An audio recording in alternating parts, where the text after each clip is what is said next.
karon mga bay, first time ta naka-try og sulod sa Huwo nga dump truck. So mo na ang kang Ma'am Karen ng dump truck mga bay. Grabe kanindot og sulod mga bay oh. Awar ng sulod oh. Bro, kaya mo ni sa service mga bay. So mo ni ang sulod mga bay. So karon pa ko kabantay sulod sa Huwo. So tanaway ang kambyada mga bay oh. Dagang kay sa kambyada. Oh, grabe. Sa reverse, dua ka klase ang reverse. Na reverse 1, na reverse 2, depende sa kuan. Yang kambyada 1 daghana ni 10 speed. Grabe. Pawira oi. So na yang aircon mga bay. Mo ni yang sulod oh, kabing duta eh. Buyag.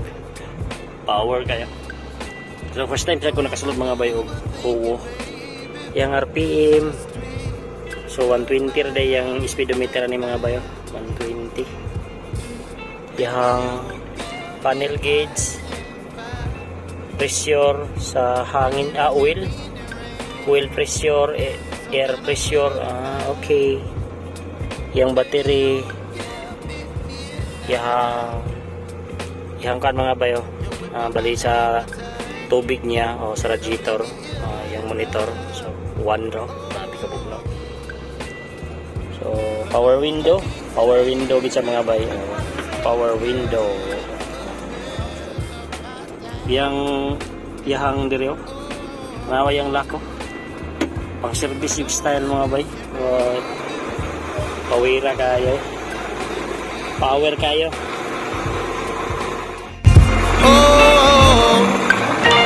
Sa headlight mga bayo, grabe ka yung headlight. Power kayo.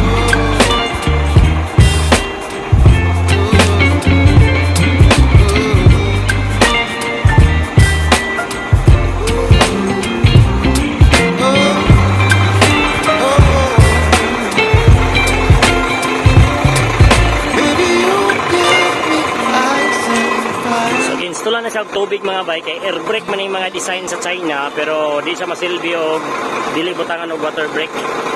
So gibutan siya tangke. So kaniyang tangke daan mga bay, pataba na daw ni. So abang na lang ang i-diskarte. Wasa ibutang. Sa hangin, narayang tangke sa hangin mga bay. So grabe. Hinduta di kig sulod mga bay. First time jud ko nakasulod mga bay sa ihang sulod aning mga inani. Huwo ni siya. Huwo nga brand. Nakatatakong Huwo.